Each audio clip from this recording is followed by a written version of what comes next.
Olá, muito bem-vindos ao nosso 8º podcast da série Arroz em Foco. Bom, a partir de agora, eu, Carolina Brasil, vou estar por aqui com vocês, trilhando os caminhos da colheita à indústria. Vamos conversar aqui sobre a produção de arroz no Brasil. Eu sou especialista em agronegócios, jornalista, e escolhi estar aqui com vocês justamente para mostrar a força e a importância desse setor que movimenta o nosso país. E o nosso convidado de hoje é o engenheiro agrônomo Moacir Elias. Ele que é doutor em agronomia pela Universidade Federal de Pelotas e mestre em tecnologia dos alimentos pela Universidade Estadual de Campinas, entre tantas outras qualificações. Professor, a gente vai falar aqui então sobre o que acontece com o arroz logo após a colheita, até ele chegar na indústria. Ou seja, o que fazer para manter tantos critérios de excelência que foram adotados na produção. Para isso, nós vamos falar sobre pós-colheita. Como garantir que o arroz chegue com a melhor qualidade ao prato do consumidor final? Bom, são várias etapas, né? Quais são essas etapas envolvidas nesse processo? É importante que se tenha consciência de que, assim como acontece com as sementes, o grão de arroz, ele é colhido vivo e ele é armazenado vivo num ecossistema complexo que interage com outros organismos igualmente vivos, como micro-organismos e, se não bem controlados, também insetos e outros tipos de pragas. Então, quando se colhe o arroz, o grão está maduro, ele completou o seu processo de formação.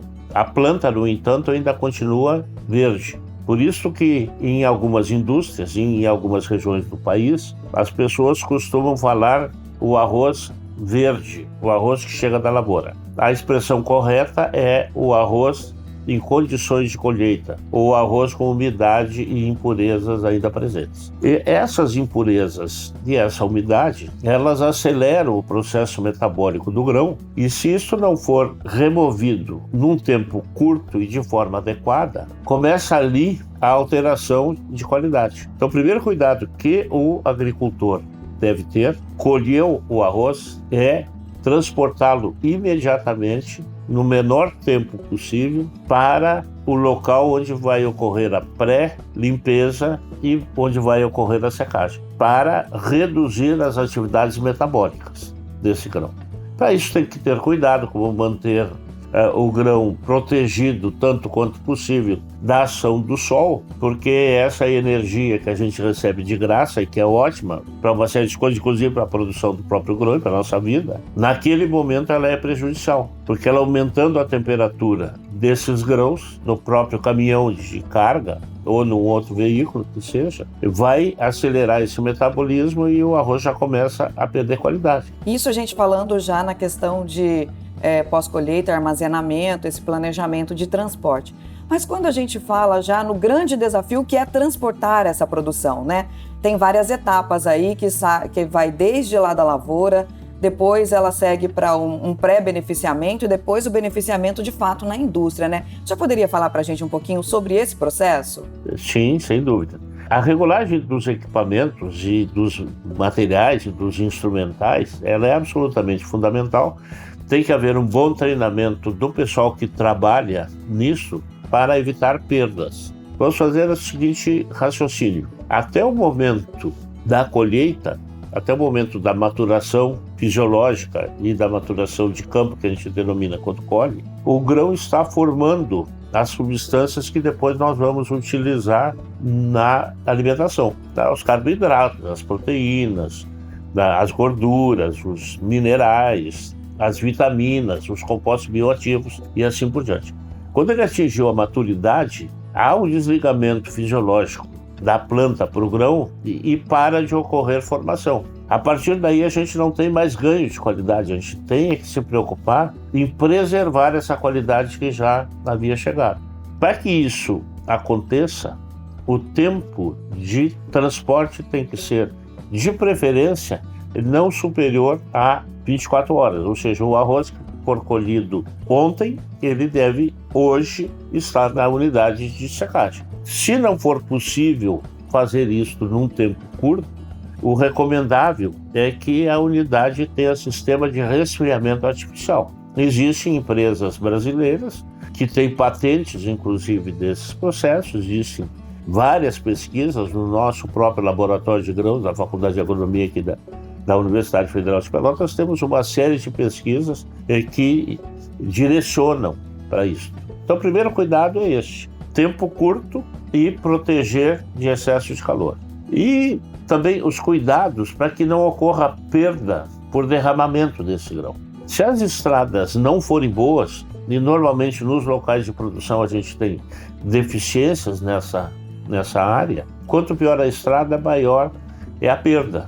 E existem alguns trabalhos de pesquisa recentes que comprovaram isso em nível nacional.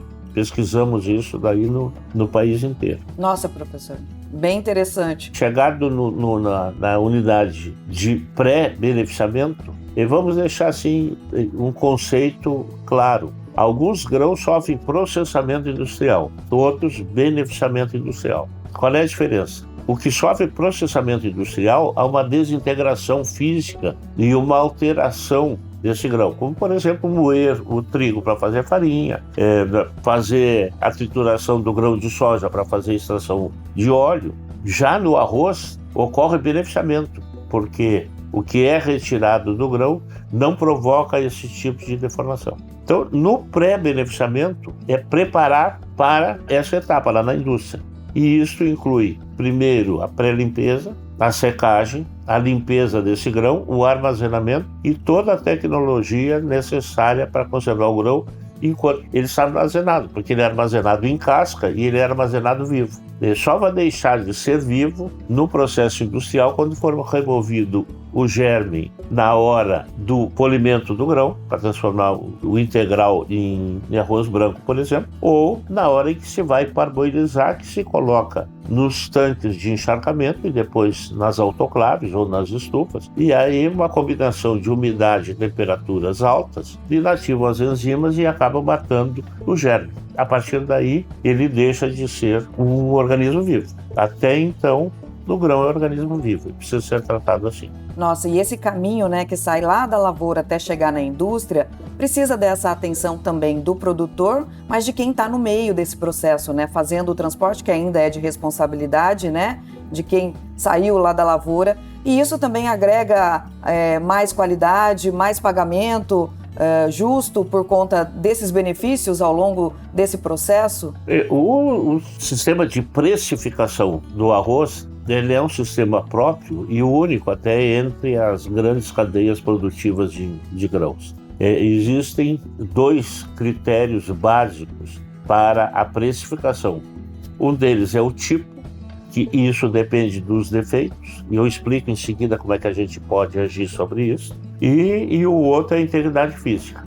O produtor normalmente enxerga assim: se tiver muito grão quebrado, o risco é de que o produtor quebre, a indústria quebre e a cadeia acabe quebrando. É verdade. Então tem que proteger a integridade física. Quanto mais grão inteiro, mais ele vale. Mas o outro é o da tipificação, tipo 1, tipo 2, tipo 3, tipo 4, tipo 5, ou até fora de padrão, que são as classificações que a legislação brasileira prevê, mas a legislação universal quase toda também utiliza os mesmos critérios. E essa é dada por defeitos. A gente tem dois grandes grupos de defeitos. Os defeitos não metabólicos são aqueles que não se alteram depois da colheita. Eles já vêm do campo. Por exemplo, grão gessado, contaminações. Os defeitos metabólicos são aqueles que se alteram durante o armazenamento. Por exemplo, o grão amarelo, o grão manchado, o grão picado.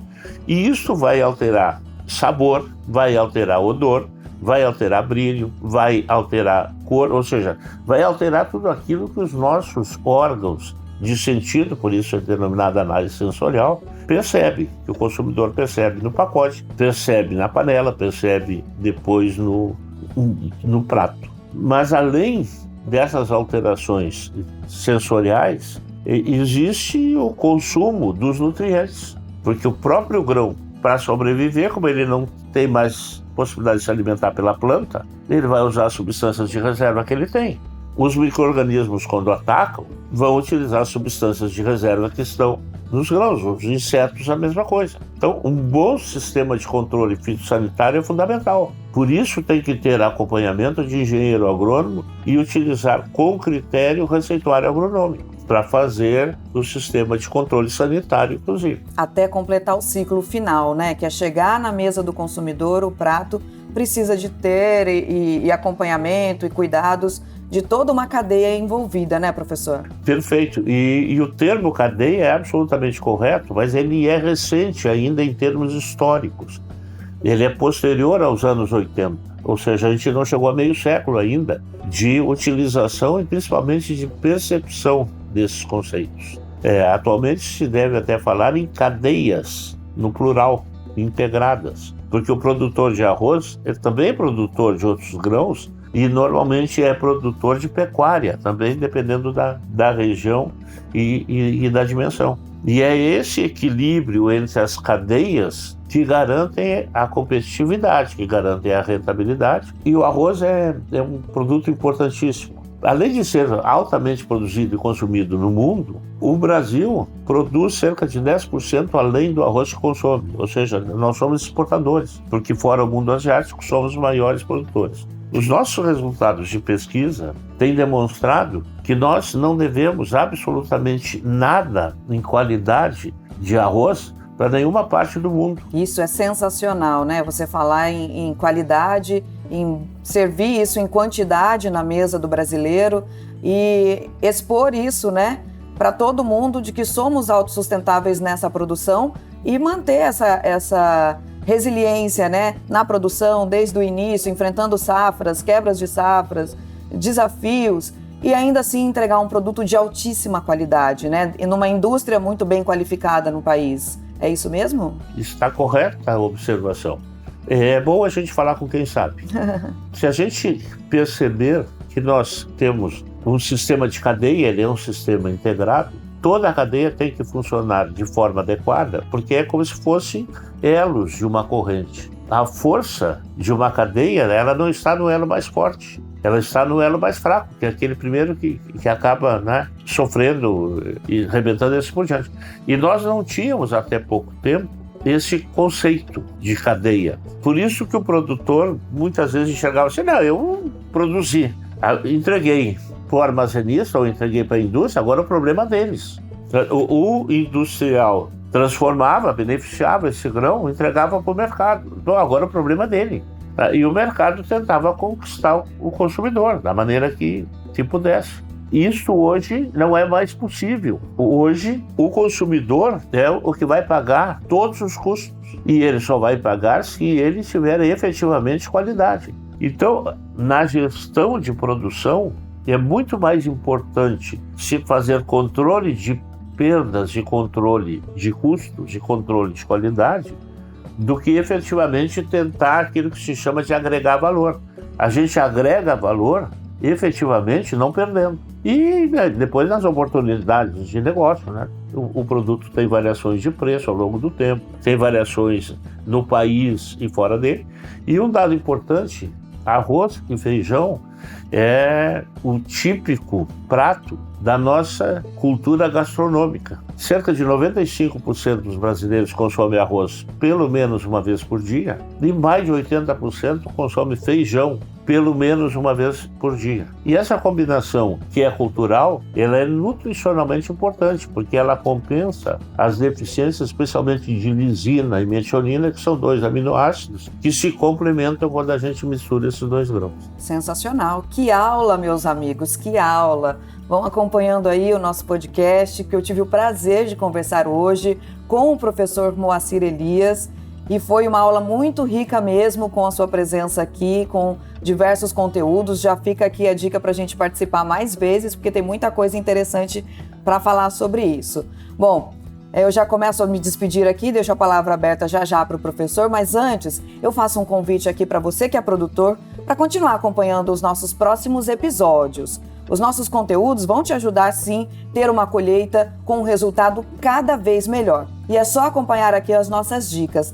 não apenas aqui, tá bom? Mas também no blog do segmento de arroz da Corteva AgriScience. Valeu muito a pena estar aqui com vocês, conferir todo esse conteúdo. Até a próxima, e eu deixo o professor aqui para falar sobre a importância dessa produção de arroz no país inteiro, com essa grande oferta, né, de produção e também de colheita, pós-colheita, e servir isso no prato dos brasileiros. Muito obrigada, professor.